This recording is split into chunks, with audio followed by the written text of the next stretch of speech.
डर एक ऐसी ह्यूमन प्रॉब्लम जो कि उसके इवोल्यूशन के साथ ही जन्मी थी, या फिर यूँ कहें कि डर की वजह से ही we as a modern and intelligent human में इवॉल्व हो पाए। आज की वीडियो एक थॉट एक्सपेरिमेंट से शुरू करते हैं। आप खुद को इमेजिन करो, एक डार्क अलोन नाइट में ड्राइव करते हुए एक सुनसान और दोनों तरफ से घनी जंगलों से घिरा हुआ रोड, जिस पे अक्सर कुछ इंसिडेंट्स की खबर मिलती रहती है। अनलकीली आज आपकी बारी है। आपकी गाड़ी की टायर अचानक से पंचर हो जाती है, जिससे आपकी गाड़ी आगे नहीं बढ़ पा रही है। आप घबरा जाते हैं और हिम्मत करके गाड़ी से निकलकर देखने की कोशिश करते हैं। टायर चेंज करने के अलावा आपके पास कोई ऑप्शन नहीं दिखता। तभी आपकी नज़र एक झाड़ी के पीछे से अचानक से आई हुई आवाज़ की तरफ जाती है। आप बहुत ज़्यादा डरे हुए खुद को पाते हैं और जल्दी से गाड़ी में बैठ जाते हैं। इस सिनारियो में आप बहुत ज़्यादा डरा हुआ खुद को महसूस कर पा रहे हैं। फियर आपके ऊपर कंट्रोल लेने की कोशिश कर रही होगी और आप डर को अच्छे से महसूस कर पा रहे होंगे।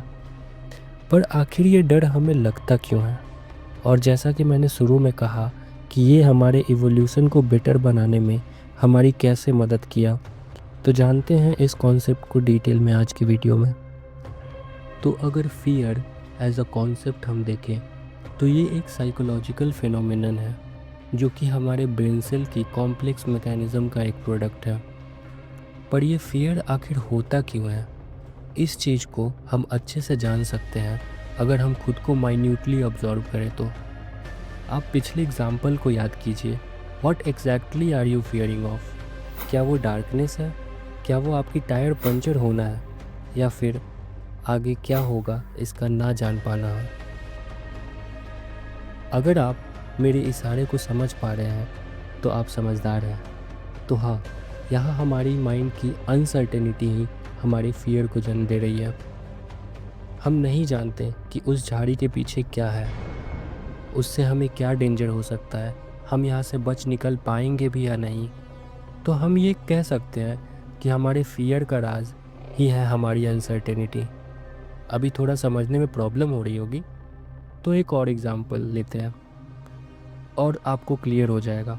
मान लो आप उसी रास्ते से जा रहे हो, same night same event, but इस बार आपको पता होता है कि वो रोड पे बहुत सारी कैट्स रहती हैं और अक्सर लोगों के साथ मिलती रहती हैं। और तभी आपको वो झाड़ी के पीछे से आवाज़ आती है। पर इस बार देखेंगे कि आपकी डर बिल्कुल भी आपके पास नहीं होगी, क्योंकि आप इस बार सर्टेन हैं कि बहुत ज़्यादा चांस है कि वहाँ एक कैट होगी और मुझे उससे कोई डेंजर नहीं होगा। तो इस एस्पेक्ट को आप अपने किसी भी डर के एक्सपीरियंस से एसोसिएट करके देखिए और आपको पता लगेगा कि आपके हर डर के पीछे आपकी अनसर्टेनिटी है। मैं मदद करता हूँ। जैसे आपको कहीं खुद को प्रेजेंट करना होता है और आप उस वक्त खुद को बहुत डरा हुआ महसूस करते हैं, क्योंकि आप नहीं जान रहे होते हैं कि आगे क्या होगा। टीचर मुझसे कैसे क्वेश्चन करेंगी, ऑडियंस मुझसे कैसे क्वेश्चन करेंगी, कहीं मैं फंबल तो नहीं करूँगा, एंड सो ऑन।